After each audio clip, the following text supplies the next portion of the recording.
Hello friends, টেক্সারিং online চ্যানেলে আপনাদের সকলকে জানাই স্বাগতম। আজ ইতিমধ্যেই মোদী সরকার এবং মমতা সরকারের তরফ থেকে গোটা দেশ এবং রাজ্য জুড়ে বেরিয়ে এসেছে একদম 25টি বিরাট বড়সড় আপডেট। লোকসভা ভোটের প্রচারে এসে এবার প্রধানমন্ত্রী নরেন্দ্র মোদী তৃণমূলকে জামানত বাজেয়াপ্ত করার ঘোষণা করে গেলেন।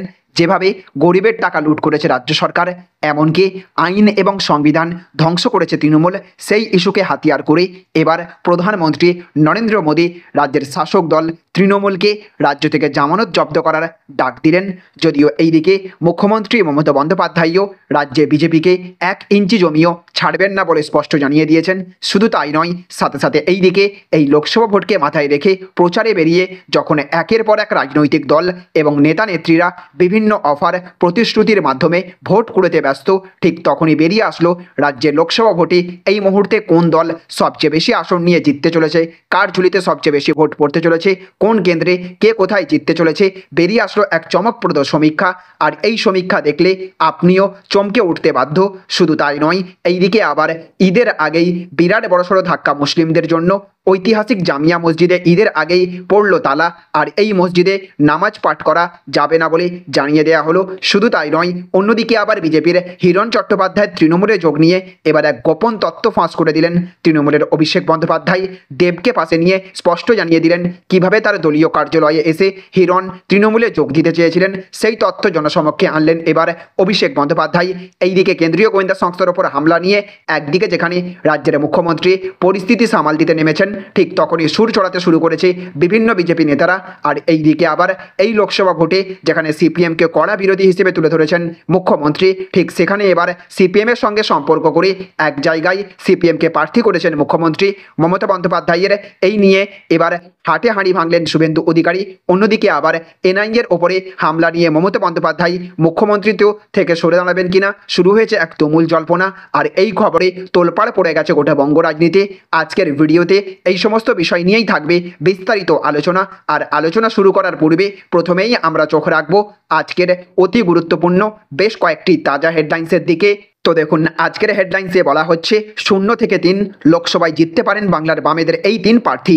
এপ্রিলে মিলবে অতিরিক্ত রেশন, অ্যাকাউন্টে ঢুকবে 3000 টাকা, কারা পাবেন জানুন বিস্তারিত। কদিন পর রামনবমী, একটা চকোলেট বোম পড়লেও এনআইএ ঢুকিয়ে দেবে আশঙ্কা মমতার।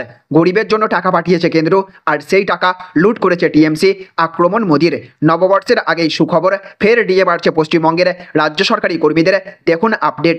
পদ্ম বিধায়ক হিরণ তৃণমূলে আসতে চাইলে ঠিক কী কী ঘটেছিল ঘাটালে সব ফাঁস করে চ্যালেঞ্জ অভিষেকের। সিপিএমের সঙ্গে সম্পর্ক, তাকেই প্রার্থী করেছেন মমতা। হাটে হাড়ি ভাঙলেন শুভেন্দু। এনআইএর ওপর হামলা, এবার কি মুখ্যমন্ত্রী থেকে সরবেন মমতা? তুমুল জল্পনা রাজ্যে। তৃণমূল আইন এবং সংবিধান ধ্বংসকারী দল, এজেন্সির ওপর হামলার নিন্দায় মোদী। সব বুথে টিএমসির জামানত জব্দ করার ডাক মোদীর। সরব এনআইএর ওপর হামলা নিয়েও। বছরে 2 বার করে 5000 টাকা দেবে রাজ্য সরকার, কারা পাবেন এই টাকা জেনে নিন। ঘুম উড়ল রাজ্য সরকারি কর্মীদের। নববর্ষের আগে জারি কড়া নির্দেশিকা, ডিএ আবহে তোলপাড়।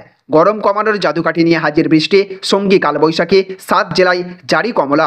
এদিকে ভালো ফল না হলে পদ খোয়াতে হবে হুঁশিয়ারি অভিষেকের। সারপ্রাইজ, ডায়মন্ড হারবারে অভিষেকের বিরুদ্ধে বিজেপির মাস্টার স্ট্রোক, প্রার্থী হচ্ছেন ইনি। ভোটের ডিউটি এড়ালেই জামানত ছুটি খরচ করতে হবে। নতুন নির্দেশিকায় ক্ষুব্ধ সরকারি কর্মচারীরা। প্রথম দফায় সব বুথেই থাকবে কেন্দ্রীয় বাহিনী। বিশেষ পর্যবেক্ষকের বৈঠকে সিদ্ধান্ত, যার বউ দেখতে সুন্দর সে টাকা পাবে, আর যার বউ সুন্দর সে পাবে না। এদিকে ক্ষোভের মুখে শতাব্দী রায়। 2 ঘন্টা 50 কিলোমিটার বেগে কালবৈশাখী ঝড়। পশ্চিমবঙ্গের এই 7 জেলায় জারি হাই অ্যালার্ট। মোদী আমাদের রক্ষাকর্তা, ভোটটা তাকেই দেব বলছেন উত্তরপ্রদেশের হিন্দু শরণার্থীরা। ঐতিহাসিক জামিয়া মসজিদে তালা, মুসলিম পরবে নামাজ পাঠে মিলল না অনুমতি। নাম না করেই অভিজিৎকে বার্তা সুপ্রিম কোর্টের প্রধান বিচারপতির। সৌগত রায়ের গাড়িতে বড় দুর্ঘটনা, নেপথ্যে লুকিয়ে কোন রহস্য, শেষ দেখতে চাইছে টিএমসি। আমি সাক্ষী, 2019 সালে আরামবাগে ভোট গণনায় কারচুপি করতে নির্দেশ দিয়েছিলেন মমতা। লকেটের গাড়িতে হামলা তৃণমূলের, বিরাট ষড়যন্ত্রের অভিযোগ বিদায়ী সাংসদের। সিপিএম প্রার্থী পাশে দাঁড়িয়েছেন সন্দেশখালীতে, রেখা অস্বস্তি বিজেপির। তো এই সমস্ত হেডলাইনগুলি ছাড়াও রয়েছে মমতা সরকারের তরফ থেকে এই মুহূর্তে আরও একটি বড় ঘোষণা। তাই অবশ্যই মনোযোগ সহকারে সারাদিনের অত্যন্ত গুরুত্বপূর্ণ খবরগুলি একটা ভিডিওতেই দেখে নিন। আর এই ভিডিওটি শুরু করার পূর্বে আপনাদের কাছে ছোট্ট একটা অনুরোধ, অবশ্যই এই ভিডিওটা লাইক করে দেবেন এবং জনস্বার্থে ভিডিওটিকে প্রচুর পরিমাণে শেয়ার করবেন। আর এই লোকসভা ভোটে কোন দল বাংলা বাংলায় বাজিমাত করতে চলেছে বলে আপনি মনে করে থাকেন অবশ্যই কমেন্ট বক্সে লিখে জানিয়ে দেবেন। তো দেখুন আজকের প্রথম খবর, সব বুথে টিএমসির জামানত জব্দ করার ডাক মোদির, সরব এনআইএর উপর হামলা নিয়ে। তো জলপাইগুড়ির ধূপগুড়ির সভা থেকে বাংলায় সব বুথে তৃণমূলের জামানত জব্দ করার ডাক দিলেন নরেন্দ্র মোদী। দলের বিজয় সংকল্প সভায় প্রধানমন্ত্রী বলেছেন, টিএমসির লোকেরা ধরে নিয়েছে তারাই শেষ কথা, লোকসভা নির্বাচনে ওদের মুখের ওপর জবাব দিতে হবে। স্পষ্ট বাংলায় বলেন, ভয় পাবেন না, পদ্ম ফুলে ছাপ দেবেন। নাম না করে ভূপতিনগরে এনআইএর ওপর হামলার ঘটনার উল্লেখ করে প্রধানমন্ত্রী বলেছেন, বাংলায় কেন্দ্রীয় এজেন্সির লোকেরা আক্রান্ত হচ্ছে, টিএমসিকে এবার তাই সবক শেখাতে হবে। 19 এপ্রিল উত্তরবঙ্গের কোচবিহার, জলপাইগুড়ি এবং আলিপুরদুয়ারে আসনে ভোট গ্রহণ করা হবে। এর মধ্যে শেষের 2 আসনে অন্যতম ইস্যু চা বাগান। প্রধানমন্ত্রী চা শিল্প এবং বাগান শ্রমিকদের দুর্দশার জন্য তৃণমূল সরকারকে কাঠগড়ায় তুলেছেন। বলেছেন, তৃণমূল পার্টি এবং সরকারের কারণে বহু চা বাগান বন্ধ। জনতার উদ্দেশ্যে তার স্বভাবসিদ্ধ ভঙ্গিতে প্রধানমন্ত্রী প্রশ্ন ছুঁড়ে দিয়েছেন, আপনারা এর জবাব চাইবেন কি চাইবেন না? তৃণমূলকে সবক শেখাবেন কি শেখাবেন না? এদিকে আবার আজকের আরও একটি বড় খবর, এনআইএর ওপর হামলা। এবার কি মুখ্যমন্ত্রী থেকে সরবেন মমতা? তুমুল জল্পনা রাজ্যে। তো কিছুদিন আগেই সন্দেশখালীতে এইরকম একটা ঘটনা ঘটেছে, আর তারপর করুণ অবস্থা হচ্ছে অভিযুক্তদের। কিন্তু এত সবের পরেও কেন তৃণমূল শিক্ষা নিচ্ছে না? কেন তদন্তের ক্ষেত্রে তারা কেন্দ্রীয় এজেন্সিকে বাধা দান করছে? আসলে তাদের মনে ভয় রয়েছে, কারণ কেন্দ্রীয় এজেন্সি তদন্ত করলেই সত্য বেরিয়ে পড়বে। যেই কারণে ভূপতিনগরে একটি ঘটনার তদন্ত করতে যাওয়া এনআইএর ওপরেও হামলা হতে দেখা গেল। ইতিমধ্যেই তোলামূলের সম্রাট যারা এই কুকীর্তির সঙ্গে যুক্ত তাদেরকে গ্রেপ্তার করা হয়েছে। তবে বারবার বাংলায় কেন্দ্রীয় এজেন্ট থেকে টার্গেট করে এই ধরনের হামলা নিয়ে উঠতে শুরু করেছে প্রশ্ন। তবে এবার কি বিন্দুমাত্রা লজ্জা থাকলে সন্দেশখালীর ঘটনার পর ভূপতিনগরের এই ঘটনা নিয়ে শিক্ষা নেবেন এই রাজ্যের মুখ্যমন্ত্রী? তবে তার পক্ষ থেকে কোনোরূপ সদুত্তর আশা করা যাবে না বলেই মনে করছে বিরোধীরা। কিন্তু তবুও একটা প্রশ্ন উঠছে, একটা বিষয় নিয়ে চর্চা হচ্ছে বঙ্গ রাজনীতিতে, যে প্রশ্নের উত্থাপন করেছেন কোচবিহারের বিজেপি প্রার্থী নিশীথ প্রামাণিক। এদিন ভূপতিনগরের ঘটনার পর রাজ্য জুড়ে প্রশ্ন উঠতে শুরু করেছে এই রাজ্যের সরকারের ভূমিকা নিয়ে। বিরোধী দলের পক্ষ থেকে কড়া ভাষায় আক্রমণ করা হয় শাসক দলের নেতাদের। শুধু তাই নয়, গোটা ঘটনায় রাজ্যের পুলিশ মন্ত্রীর ইস্তফা দাবি করেছেন নিশীথ প্রামাণিক। এদিন তিনি বলেছেন, পশ্চিমবঙ্গেই কেন এই ধরনের ঘটনা ঘটছে? বাংলায় আইনের শাসন বলতে কিছু নেই। এই রাজ্যের মুখ্যমন্ত্রীকে অবিলম্বে ইস্তফা দেওয়া উচিত। তবে নিশীথ প্রামাণিক এই কথা বললেও এই রাজ্যের মুখ্যমন্ত্রী অবশ্য নির্লজ্জের মতো নিজের দলের পক্ষ অবলম্বন করবে, সেই ব্যাপারে নিশ্চিত বিরোধীরা। তো দেখুন আজকের আরও একটি বড় খবর, পদ্ম বিধায়ক হিরণ তৃণমূলে আসতে চাইলে ঠিক কী কী ঘটেছিল, ঘাটালে সব ফাঁস করে চ্যালেঞ্জ অভিষেকের। তো ঘাটালের বিজেপি প্রার্থী হিরণ চট্টোপাধ্যায় কয়েক মাস আগেও তৃণমূলে আসতে চেয়েছিলেন, কিন্তু তাকে দল নেয়নি। ঘাটালের তৃণমূল প্রার্থী দেবের সমর্থনে প্রচারে গিয়ে তার প্রতিদ্বন্দ্বীকে নিয়ে এমনই মন্তব্য করলেন তৃণমূলের সর্বভারতীয় সাধারণ সম্পাদক অভিষেক বন্দ্যোপাধ্যায়। ভূপতিনগর কাণ্ডের প্রেক্ষিতে এনআইএর এসপি ধনরাম সিং এবং বিজেপি নেতা জিতেন্দ্র তিওয়ারির বৈঠক নিয়ে শোরগোল রাজ্য রাজনীতিতে। তৃণমূল হুঁশিয়ারি দিয়েছে, তারা চাইলে 24 ঘন্টার মধ্যে জিতেনের এনআইএ অফিসারের বাড়িতে প্রবেশের ভিডিও প্রকাশ্যে আনতে পারে। ওই প্রসঙ্গ তুলে অভিষেক হুঁশিয়ারি দিলেন, প্রয়োজনে আরও একটি সিসিটিভি ফুটেজ প্রকাশ্যে আনবেন তিনি। সেটা হলো হিরণের তার অফিসে যাওয়ার দৃশ্য।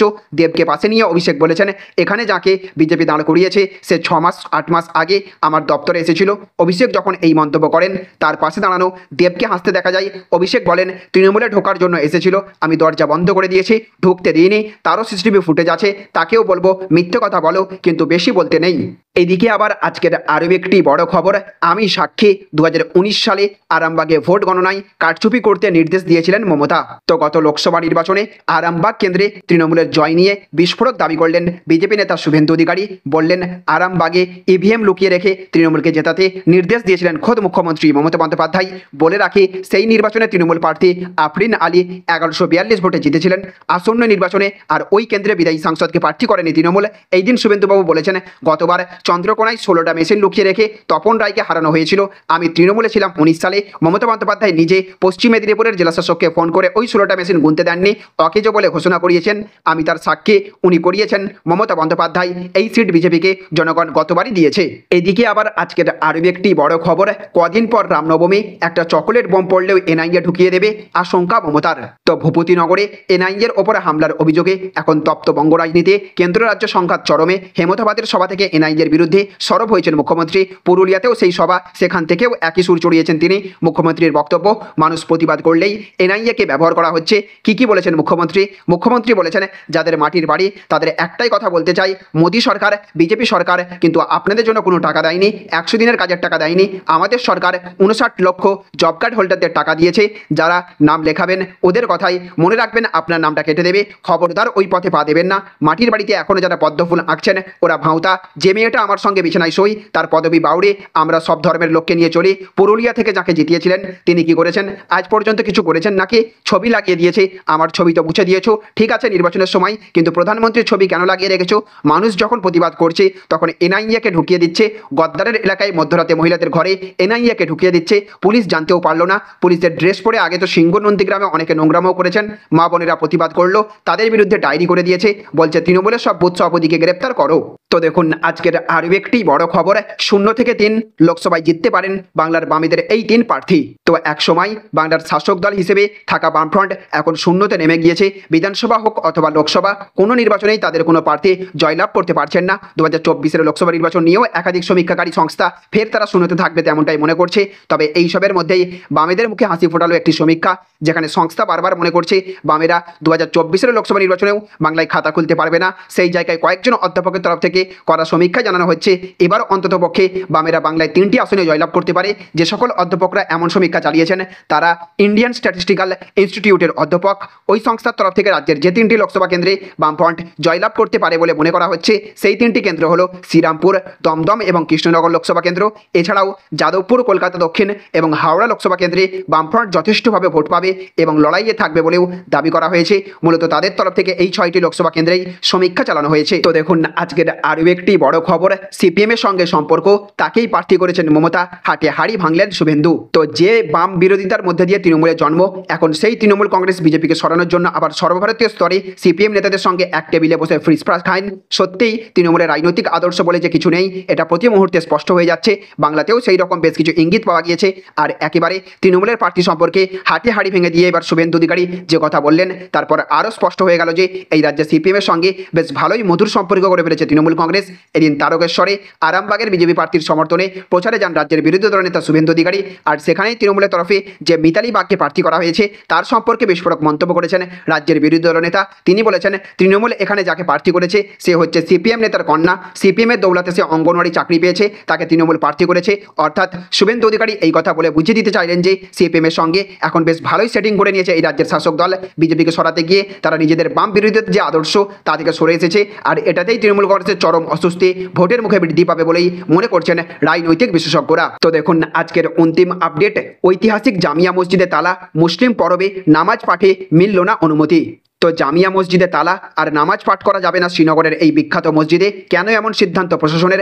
শনিবার ছিল মুসলিমদের পবিত্র শবে কদর পরব, সেদিন থেকেই বন্ধ করে দেওয়া হলো শ্রীনগরের ঐতিহাসিক জামিয়া মসজিদ। আর সেখানে নামাজ পাঠ করার অনুমতি দেওয়া হবে না। গত 5 এপ্রিলও এই মসজিদে জুম্মার নামাজ পাঠ করতে দেওয়া হয়নি ধর্মপ্রাণ মুসলিমদের। পাশাপাশি অভিযোগ উঠেছে নজরবন্দি করা হয়েছে উমর ফারুককে। প্রশাসনের বিরুদ্ধে তোপ দেখেছেন জম্মু এবং কাশ্মীরের পিপলস ডেমোক্রেটিক পার্টির অধ্যক্ষ মেহবুবা মুফতি। তিনি একটি সোশ্যাল মিডিয়া পোস্টে লিখেছেন, অত্যন্ত দুর্ভাগ্যজনক, পবিত্র শবে কদর অনুষ্ঠানের দিনে সাধারণ মানুষকে নামাজ পাঠ করা থেকে আটকানো হলো, বন্ধ করে দেওয়া হলো নামাজ পাঠ।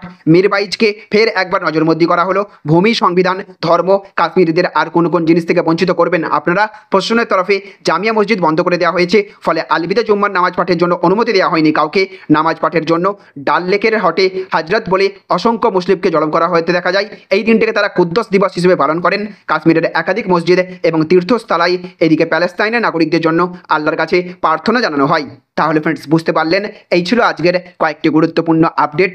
এই ভিডিওটি আপনাদের যদি ভালো লেগে থাকে তাহলে অবশ্যই ভিডিওটিতে এক্ষুনি একটা লাইক করবেন এবং অবশ্যই ভিডিওটিকে রাজ্যের সমস্ত মানুষের কাছে শেয়ার করে সকলকে জানার সুযোগ করে দেবেন। ভালো থাকবেন, সুস্থ থাকবেন। Thank you friends, thank you for watching.